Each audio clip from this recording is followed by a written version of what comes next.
कैसे मुद्दे लोगों पे आवाम तक पहुंचाए, वो हम तो करते आ रहे हैं। ईडी को सुप्रीम कोर्ट ने कुछ निर्देश दिए, इसके बावजूद भी ईडी बाज नहीं आ रही है, ऐसा लगता है। देखिए, अब ईडी जो कर रही है, किसके इशारे पे कर रही है, आप सब जानते हैं, आपको सब मालूम है और पब्लिक को भी मालूम है, वो भी बड़े परेशान है। मेरा एक दायित्व था कि एक तरह से बात स्पष्ट कर दे, क्योंकि इस प्रेस कॉन्फ्रेंस का यही एक मकसद था कि बात आपके सामने स्पष्ट कर दे। मुद्दे बहुत है और ध्यान भटकाने की कोशिश है, यही मेरा कहने का मकसद था। और ये बिल्कुल बेबुनियाद है, अप्रमाणित है, इसका कोई तथ्य नहीं।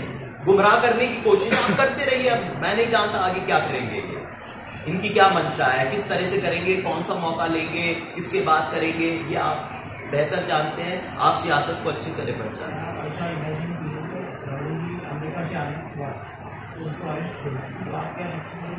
नहीं, देखिए, जो अब ये देखिए जो होगा वो आगे देखते हैं, लेकिन अभी हमारे पास पूरी कानून और कानूनी सलाह जितने भी लोग हैं, जो हमारे अधिवक्ता हैं, वो हमारे साथ हैं, उनसे सलाह ले रहे हैं, वो बात चल रही है। लेकिन भाई मैं ये कह रहा हूँ कि ये गुमराह करने की एक पूरी कोशिश है और यही एक मुद्दा है, यही असलियत है, यही हकीकत है। जो आपके पास सब कुछ है, कार्यपालिका का एक हद होता है, कार्यपालिका एग्जीक्यूटिव की शक्ति का एक सीमा होती है। उस सीमा के आप बाहर चले जाए और जो बनाए करने लगे तो भाई हद होता है, लोकतंत्र कैसा आपका? आप सभी कानून को, सभी एजेंसी, सभी इदारे को विकृत करेंगे और दुरुपयोग करेंगे तो फिर लोकतंत्र और हमारी जमहूरियत का मतलब क्या रहता है? फिर दुनिया क्या कहेगी? जो दुनिया के लिए हमारे लोकतंत्र बहुत कीमती है। आप समझ सकते हैं, अगर दुनिया में 1/6 आदमी एक इंडियन है, भारतीय है, तो मतलब कितना अहम रखती है सारी दुनिया के। ये दुनिया की अमानत है भारतीय लोकतंत्र, सिर्फ हमारी नहीं, ये भूल जाए और इसको महफूज रखना हम सबका कर्तव्य है। ईवीएम के बारे में कांग्रेस क्यों नहीं रस्ते पे सकती? नहीं, हमने उठाते हैं, हम मुद्दे उठाते हैं। हम तो इस चुनाव के बारे में भी जो कहे कि यहाँ पर कैसे हो सकता है कि फिर हम मुद्दे से भटक रहे हैं, लेकिन फिर भी ये कैसे हो सकता है कि यहाँ के आबादी से ज्यादा यहाँ पर वोट पड़े या वोटर लिस्ट में नाम हो। ये तो मुद्दा हम बार बार उठा रहे हैं, बहुत सारे मुद्दे उठाते हैं। जी,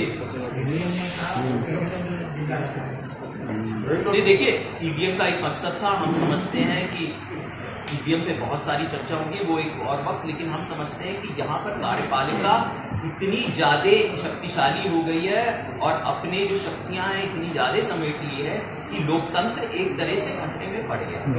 ये हमारे राय ऐसा सवाल है जगजीवन राम पंतप्रधान नहीं बन सकते, इस बात का आज भी दुख है। देखिए, आप तो जानते हैं इस कारण नहीं बन, मैं इस मुद्दे पे नहीं आना चाहता हूँ क्योंकि उससे हम भावुक हो जाते हैं, क्योंकि मैं नवासा हूँ, उनका नाती हूँ और ये विषय मुश्किल है एक तरह से। लेकिन आपने पूछा तो बताते हैं, मुझे लगता है कि ये कारण है और ये बार बार हम बात करते हैं और ये मुद्दा आता भी है। बाबूजी की जयंती अभी मनाई गई क्योंकि जाति प्रथा भी बहुत ज्यादा है समाज में। ये मतलब 75 साल के बाद अभी भी जाति प्रथा। आप देखते हैं राजस्थान में क्या हुआ, उस मंदिर में एक वरिष्ठ सीनियर एक एमएलए जब वो जाते हैं तो फिर वहां पर मूर्ति का शुद्धिकरण होता है। और ये बाबूजी के साथ भी हुआ।